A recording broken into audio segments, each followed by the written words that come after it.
అందరికీ నమస్తే. My name is Chintala Shailender. I'm a intermediate commerce lecturer. ఈ వీడియోలో ఒక 10 మార్క్స్ క్వశ్చన్ అయితే నేను విజువల్ ఎఫెక్ట్తోనైతే ఎక్స్ప్లెయిన్ చేయబోతున్నాను. Right the advantages and disadvantages of solo proprietorship. అంటే సొంత వ్యాపార సంస్థ యొక్క ప్రయోజనాలు లోపాలు అన్నా ఒకటే, పరిమితులు అన్నా ఒకటే, అంటే డిసడ్వాంటేజెస్ అన్నట్టు. సో ఈ క్వశ్చన్ మనకు ఏ టెక్స్ట్ బుక్లోనిది అంటే ఇంటర్మీడియట్ సిఈసి ఫస్ట్ ఇయర్ స్టూడెంట్స్కి అయితే ఇది కామర్స్ టెక్స్ట్ బుక్లోని క్వశ్చన్. మై డియర్ స్టూడెంట్స్, ఈ టెక్స్ట్ బుక్లో ఉన్న ఏ యూనిట్ మీరు రీడ్ చేసినా, ఇందులో ఉన్న ఏ కంటెంట్ చదివినా ప్రతి క్వశ్చన్ ఆన్సరు, ప్రతి కంటెంటు కేవలము బిజినెస్ గురించి మాత్రమే ఉంటుంది. కాబట్టి మీకు నచ్చిన బిజినెస్ను ఇమాజినేషన్ చేసుకుంటూ మీరు రీడ్ చేయాలి.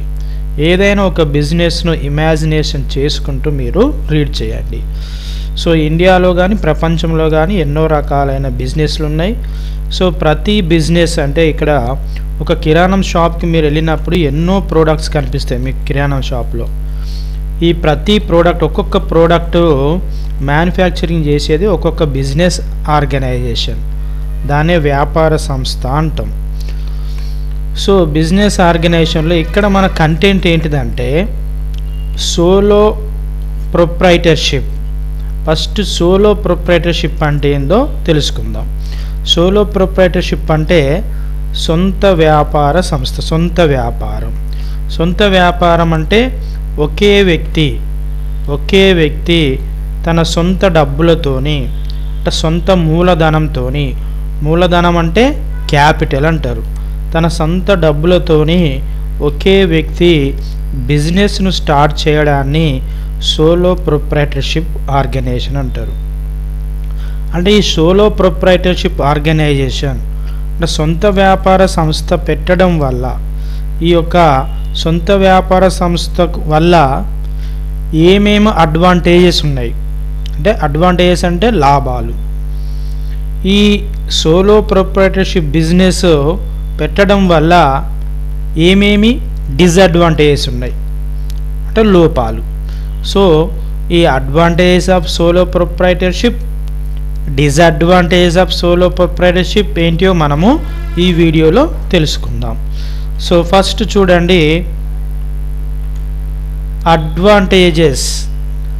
అడ్వాంటేజెస్ అన్నా లేదంటే మెరిట్స్ అన్నా కూడా ప్రయోజనాలు అన్నా ఒకటే, లోపాలన్నా ఒకటే. కన్ఫ్యూజ్ కావద్దు, ఎగ్జామ్లో ఈ విధంగా ఇస్తే. సోలో ప్రొప్రైటర్షిప్ ఫస్ట్ది easy to form and wind up. చూడండి, ఫస్ట్ అడ్వాంటేజ్ ఏంటంటే ఈజీ టు ఫార్మ్. అంటే ఈ సోలో ప్రొప్రైటర్షిప్ బిజినెస్ పెట్టాలి అంటే చాలా ఈజీ. అంటే పార్ట్నర్షిప్ బిజినెస్తో పోల్చుకున్నా, జాయింట్ స్టాక్ కంపెనీతో పోల్చుకున్నా, కంపెనీస్తో పోల్చుకున్నా, ఈ సోలో ప్రొప్రైటర్షిప్ అనేది ఈజీగా ఫామ్ చేయవచ్చు. ఎందుకంటే ఓన్లీ ప్రొప్రైటర్ అంటే యజమాని ఒక్కడే ఉంటాడు. తన దగ్గర ఉన్న డబ్బులతోని డైరెక్ట్ ఈ యొక్క బిజినెస్ని అయితే ఎస్టాబ్లిష్ చేస్తాడు. అంటే it is very easy and simple to form a solo proprietorship form of business organization, as it require less legal formalities and less time. తక్కువ సమయంలో మరియు ఎటువంటి చట్ట నిబద్ధతలు లేనిది, అంటే గవర్నమెంట్ నుంచి ఎటువంటి పర్మిషన్ గిట్లా అవసరం లేదు సోలో ప్రొప్రైటర్షిప్ బిజినెస్ స్టార్ట్ చేయడానికి. కాబట్టి less legal formalities. So legal formalities అనేది తక్కువగా ఉంటుంది. తర్వాత తక్కువ సమయంలో ఈ బిజినెస్ని ఎస్టాబ్లిష్ చేయవచ్చు. కాబట్టి easy to form and wind up. So second advantage ఏందో చూద్దాం. Quick decision and prompt action. So quick decision అంటే ఈ సోలో ప్రొప్రైటర్షిప్ బిజినెస్ పెట్టాలి అంటే ఒకడే యజమాని ఉంటాడు. తన దగ్గర ఎంతైతే డబ్బులు ఉన్నాయో ఆ డబ్బులో తగ్గట్టు బిజినెస్ని అయితే ఎస్టాబ్లిష్ చేస్తాడు. ఎటువంటి బిజినెస్ పెట్టాలనేది తనే ఆలోచించుకుంటాడు, క్విక్ డిసిషన్ తీసుకుంటాడు. అంటే జనరల్ స్టోర్ కిరాణం షాప్ పెట్టాలా, బట్టల షాప్ పెట్టాలా, లేదంటే మెడికల్ షాప్ పెట్టాలా, లేదంటే ఇంకా కంగన్ హాల్ పెట్టాలా, లేదంటే ఏదైనా బైక్ షాప్ పెట్టాలా, సైకిల్ షాప్ పెట్టాలా, ఏది పెట్టాలో క్విక్ డిసిషన్ తీసుకుంటాడు. ఎందుకంటే ఈ సోలో ప్రొప్రైటర్షిప్ బిజినెస్ ఆర్గనైజేషన్లో ఓనర్ ఒకడే ఉంటాడు కాబట్టి. అదే ఒకవేళ పార్ట్నర్షిప్ బిజినెస్ అయిందనుకోండి, అందులో ఇద్దరు లేదా అంతకంటే ఎక్కువ మంది ఉంటారు. సో ఎక్కువ మంది కలిసి ఉన్నప్పుడు ఒకరేమో ఈ బిజినెస్ పెట్టాలనుకుంటారు, ఇంకోరేమో ఇంకో రకం అంటాడు, ఇంకోడేమో ఇంకో రకం అంటాడు. సో దాంట్లో వచ్చేసి డిఫరెంట్ టైప్స్ ఆఫ్ థాట్స్ ఉంటాయి.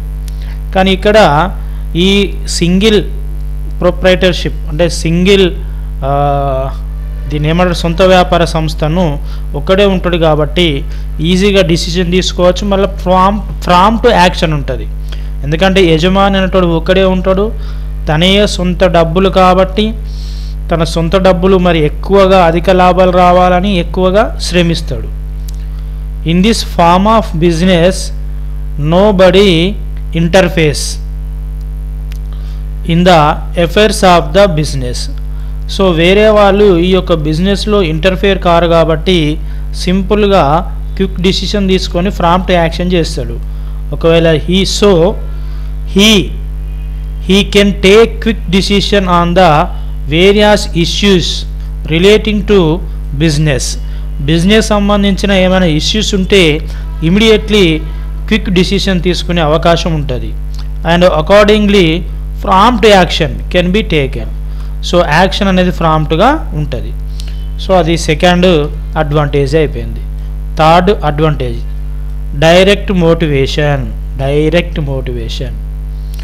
In this form of business organisation, ఈ యొక్క బిజినెస్ ఆర్గనైజేషన్ని ఎస్టాబ్లిష్ చేయడానికి, ఫామ్ చేయడానికి the entire profit of the business goes to the owner. అంటే ఈ బిజినెస్ ఆర్గనైజేషన్లో వచ్చిన ప్రాఫిట్ మొత్తము ఎవరికి పోతుంది? ఓనరే తీసుకుంటారు, ఓనర్కే పోతుంది. దిస్ మోటివేట్స్ ద ప్రొప్రైటర్ అంటే యజమాని, proprietor to work hard and run the business effectively and efficiently. So ఎంత లాభం వస్తే అంత ఓనరే తీసుకుంటాడు కాబట్టి, ఇందులో ఒక్కడే ఓనర్ ఉంటాడు కాబట్టి ఎంత హార్డ్ వర్క్ చేస్తే అంత ప్రాఫిట్ వస్తుంది, ఎంత హార్డ్ వర్క్ చేస్తే అంత ప్రాఫిట్ వస్తుంది. కాబట్టి ఎక్కువగా ఇంకా ఎఫెక్టివ్గా వర్క్ చేయాలనుకుంటాడు, తనకు తానే మోటివేషన్ చేసుకుంటాడు. కాబట్టి డైరెక్ట్ మోటివేషన్ అనేది ఇందులో థర్డ్ అడ్వాంటేజెస్.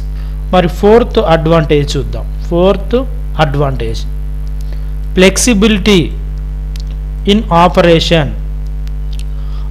అంటే ఆ బిజినెస్ను కొనసాగించడానికి ఫ్లెక్సిబిలిటీ అంటే it is very easy to initiate and implement changes as per the requirements of the business. ఒకవేళ తాను ఎటువంటి బిజినెస్ పెట్టాలనుకున్న, ఫర్ ఎగ్జాంపుల్ ఇక్కడ ఒక జనరల్ స్టోర్ పెట్టింది అనుకుందాం, ప్రొప్రైటర్ సింగిల్ ఓనర్. ఇందులో జనరల్ స్టోర్లో ఉన్న కొన్ని ప్రోడక్ట్స్ గూడ్స్ కొన్ని రకాలు అమ్ముడుపోతలేవు అనుకోండి, అవి కాకుండా మళ్ళీ వేరే అక్కడ ఉన్న ప్రజలకు అనుకూలంగా ఏవైతే గూడ్స్ కావాలో అటువంటి గూడ్స్ చేంజ్ చేసి ఇమీడియట్లీ ప్రజలకు అమ్మే విధంగా తయారు చేసుకుంటాడు. ఎందుకంటే ఓనర్ ఒకడే కాబట్టి.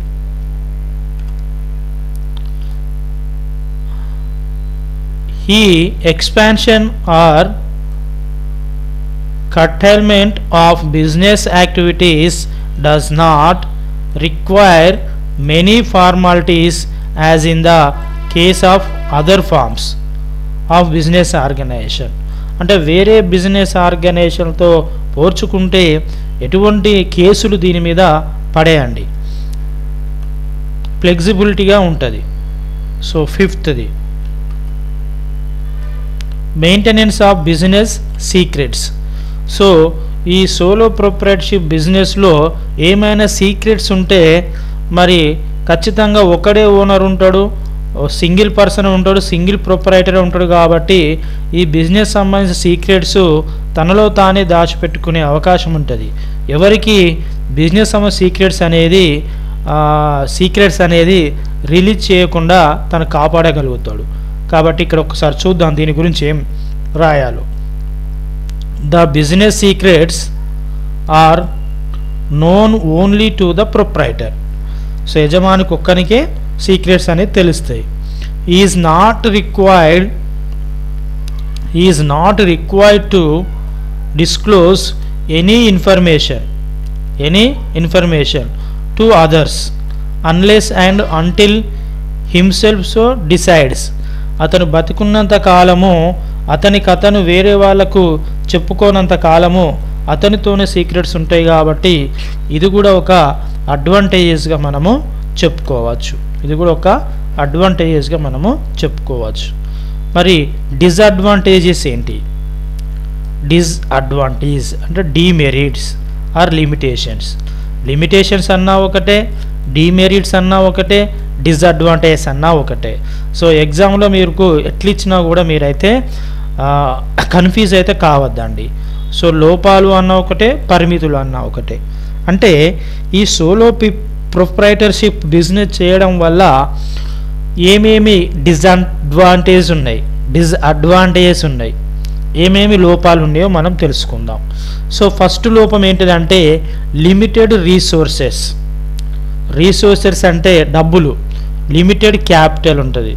అంటే ఇక్కడ చూడండి, ఈ సోలో ప్రొప్రైటర్షిప్ బిజినెస్ ఆర్గనైజేషను చూడండి, ఇతను ఒక్క దగ్గరే ఫర్ ఎగ్జాంపుల్ 5 lakhs ఉన్నాయనుకోండి. ఈ 5 lakhsతో మాత్రమే బిజినెస్ను కొనసాగించగలుగుతాడు. అదే ఒకవేళ పార్ట్నర్షిప్ బిజినెస్ అయిందనుకోండి, ఒక ఇద్దరు కలిసి చేసిళ్ళు అనుకోండి, ఒకరి దగ్గర 5 lakhs ఉంటాయి, ఇంకొకరి దగ్గర 5 lakhs ఉంటాయి. అంటే 10 lakhstోని బిజినెస్ని ఇంకా ఎక్స్పాండ్ చేసే అవకాశం ఉంటుంది. ఎక్స్పాండ్ చేసి ఎక్కువ గూడ్స్ను మ్యానుఫ్యాక్చరింగ్ చేసి ప్రజలకు అమ్మే అవకాశం ఉంటుంది. లేదంటే ఎక్కువ గూడ్స్ను పర్చేజ్ చేసి ప్రజలకు సేల్ చేసే అవకాశం ఉంటుంది. ఇందులో సింగిల్ ఓనరే ఉంటాడు. కాబట్టి సోలో ప్రొప్రైటర్షిప్ ఆర్గనైజేషన్లో మనీ అనేది లిమిటెడ్గా ఉంటుంది, లిమిటెడ్ రీసోర్సెస్. దీని గురించి ఒకసారి చదువుదాం. The resources of a solo proprietor are always limited being the single owner. ఒకడే సింగిల్ ఓనర్ కాబట్టి సో వ్యాపార ప్రారంభానికి తెచ్చే డబ్బులు తక్కువగా ఉంటాయి. కాబట్టి it is not always possible to arrange sufficient funds అంటే ఏంటి అంటే డబ్బులు. అన్ని సమయాలలో బిజినెస్ని ఎక్స్పాండ్ చేయడానికి సింగిల్ ఓనర్ ఒక్కడే ఉంటాడు. కాబట్టి సో ఫండ్స్ ఎప్పటికప్పుడు అరేంజ్ చేయడానికి మరి సఫిషియంట్ ఫండ్స్ ఉండకపోవచ్చు from his own sources. So ఇదొక డిసడ్వాంటేజ్ అని మనం చెప్పుకోవచ్చు. సో రెండో డిసడ్వాంటేజ్ ఏంటిది? Unlimited liability. సో లయబిలిటీ అంటే మై డియర్ స్టూడెంట్స్ అప్పు అన్లిమిటెడ్ లయబిలిటీ.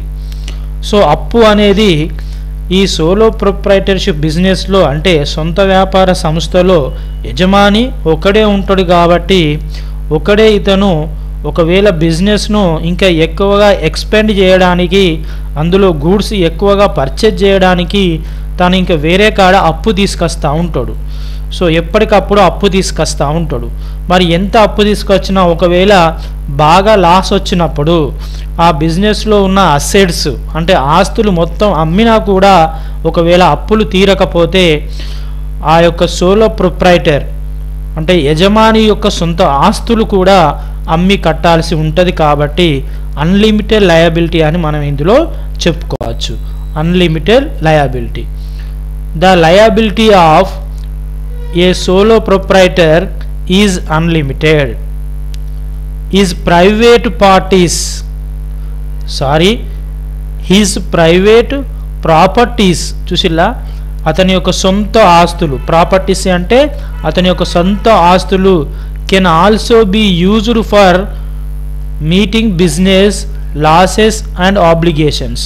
అంటే బిజినెస్ ఒక్కొక్కసారి లాస్ వచ్చినప్పుడు తన యొక్క సొంత ఆస్తులు కూడా అమ్మి కట్టాల్సిన అవసరం ఏర్పడుతుంది. కాబట్టి ఇది ఒక డిసడ్వాంటేజ్ అని మనం చెప్పుకోవచ్చు. సో సొంత వ్యాపార సంస్థ వల్ల మరి ఇంకొక డిసడ్వాంటేజ్ ఏంటిదంటే లిమిటెడ్ మేనేజరియల్ ఎక్స్పర్ట్స్. సో ఒక బిజినెస్ను సక్సెస్ఫుల్గా నడిపించాలి అంటే దానికి మేనేజ్మెంట్ కూడా అవసరం. అదే పార్ట్నర్షిప్ బిజినెస్ అయిందనుకోండి, దాంట్లో 10 మంది లేదా బ్యాంకింగ్ వ్యాపారం అయితే 10 మెంబర్స్ వరకు, బ్యాంకింగ్ ఏతర వ్యాపారం అయితే 20 మెంబర్స్ వరకు అందులో పార్ట్నర్స్ ఉంటారు.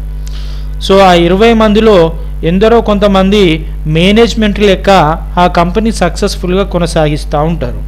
బట్ ఇక్కడ ఈ సొంత వ్యాపార సంస్థలో సోలో ప్రొప్రైటర్షిప్ ఆర్గనైజేషన్లో యజమాని ఒక్కడే ఉంటాడు కాబట్టి దీని మేనేజ్మెంట్ను చక్కగా దాని యొక్క మేనేజ్మెంట్ యొక్క స్కిల్స్ను ఒక్కొక్కసారి సరిగా యూజ్ చేయలేకపోవచ్చు. అది ఒక డిస్అడ్వాంటేజ్గా మనము చెప్పుకోవచ్చు.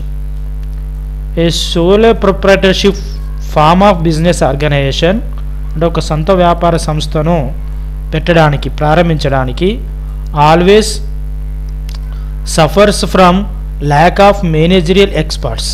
సో మేనేజరియల్ ఎక్స్పర్ట్స్ లేక ఎప్పటికప్పుడు సఫర్ అయ్యే అవకాశం ఎక్కువగా ఉంటుంది. ఒక్కడే ఓనర్ ఉంటుంది కాబట్టి. A single person may not be an expert in all fields like purchasing, selling, financing etcetera. అంటే ఒకే వ్యక్తి యజమానిగా ఉన్నప్పుడు ఎటువంటి వస్తువులను పర్చేజ్ చేయాలో, పర్చేజ్ చేసిన వస్తువులను ఎంత కమ్మాలో, ఫైనాన్స్ ఎక్కడి నుంచి సమకూర్చాలి అనేది ఒక్కొక్కసారి ఒకడే పర్సన్ ఉంటే మరి దానికి సంబంధించిన ఫండ్స్ ఏ విధంగా అరేంజ్ చేసుకోవాలో అడ్జస్ట్ చేసుకోలేకపోవచ్చు.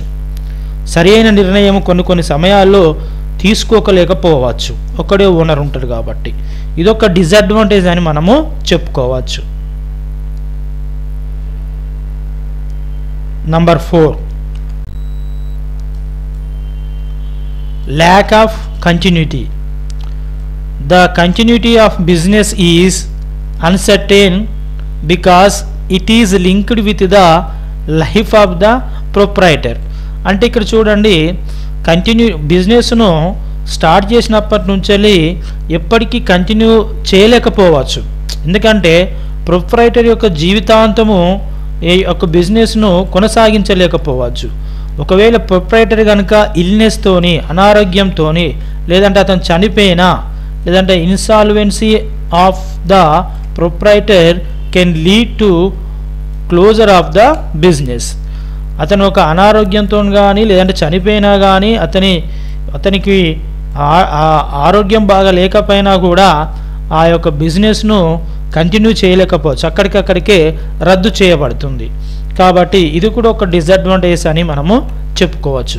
మై డియర్ స్టూడెంట్స్, ఇది కనుక ఈ క్వశ్చన్ కనుక 10 మార్క్స్కి ఇచ్చినట్లయితే మీరు ఇందులో 5 అడ్వాంటేజెస్ మరి డిసడ్వాంటేజెస్ ఒక 5 కనుక మీరు యాన్యువల్ ఎగ్జామ్లో రాయండి. ఎన్ని హెడ్డింగ్స్ రాస్తే అన్ని మార్క్స్, టోటల్గా 10 మార్క్స్ వస్తుంది. కాబట్టి సో ఈ వీడియో కనుక నచ్చినట్లయితే ఒక లైక్ అయితే చేయండి.